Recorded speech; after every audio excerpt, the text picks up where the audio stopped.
Okay, this is a oil screen clean out on an A-65 Continental on a Pietenpol air camper. The old girl. The biggest, the most important thing that you need for an oil change if you're over 50 years old are these. So you want to have your glasses with you, and you want to have every tool in your bag except the 1-inch spanner, as they say, down in Australia, right? Or in England. Great Britain, whatever they call it. So you use the fits-all, the metric left-handed, oh, this is a right-handed crescent wrench. Anyway, so what you do is, the oil's been drained already. You want to get yourself one of these not quick disconnects. Yeah, these are, you just push this in, rotate it, it locks, and the oil comes out. Well, there's a little bit left. Well, look at that. Job's not complete yet. So there's the catch-all, and beautiful day in May here. What is it, the 18th, I think? So, dry my hands off. Here, this is the mobile workstation. You can see you got all your tools, everything. A little bit of mist and shine. This stuff is great, by the way. Here's another. This is a left-handed metric crescent wrench. And let's see. Well, that's a lot more oil than I thought. But these come in really handy. These little drain doohickeys, and also have one here on the gascolator. You just push it up. Well, you guys know how that works. Push it up, and out comes the fuel. Don't forget to clean your screen. Make sure you clean your screen. Put in a new gasket in there, which I don't have. So we'll do that next week when the gasket comes in.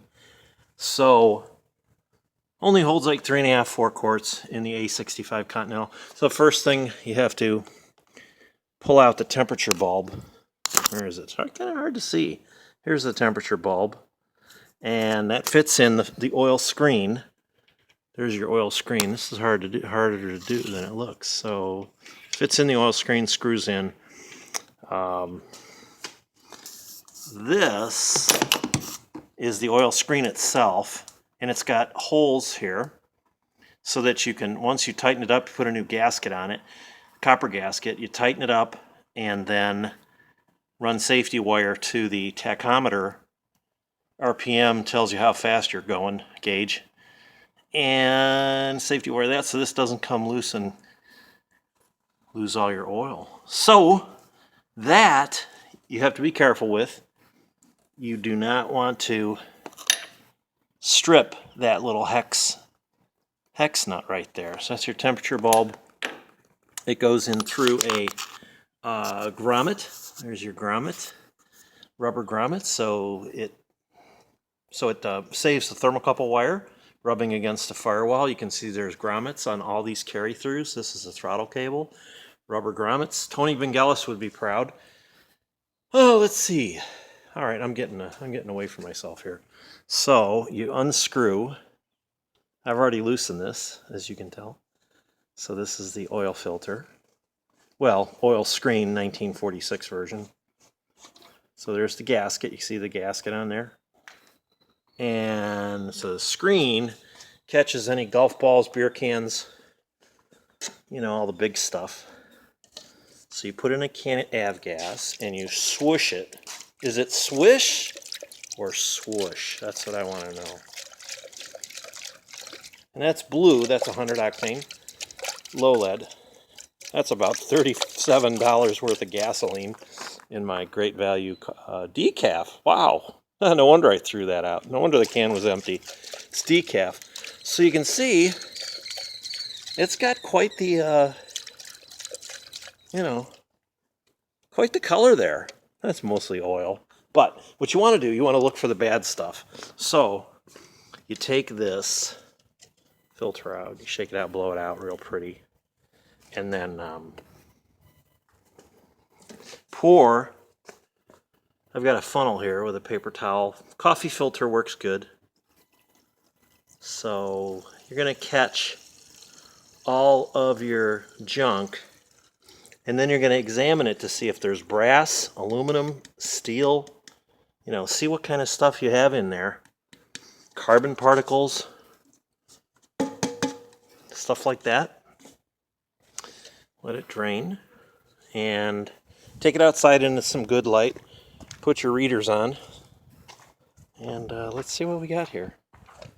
And then if your car is more than 10 years old, you can lay it out on your, you can lay it out here on your hood. Don't see anything major there. Very small stuff. A lot of, there's usually carbon particles. That's normal. But if you see any shiny stuff, brass, initially when you overhaul an engine, you will see, you'll see lint. You'll actually catch lint from the rags that you used, and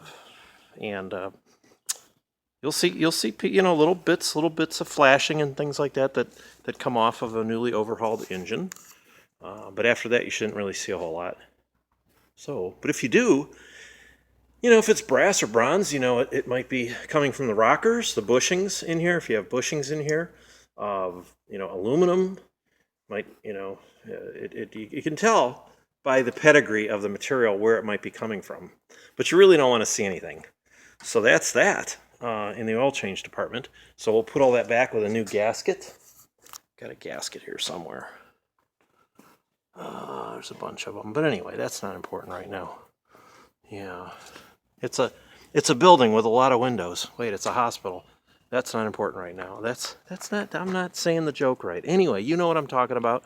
Hope you are all having a good week. And if you're building a Pietenpol, keep at it. If you're not building a Pietenpol, what are you waiting for? Talk to you guys later. And gals.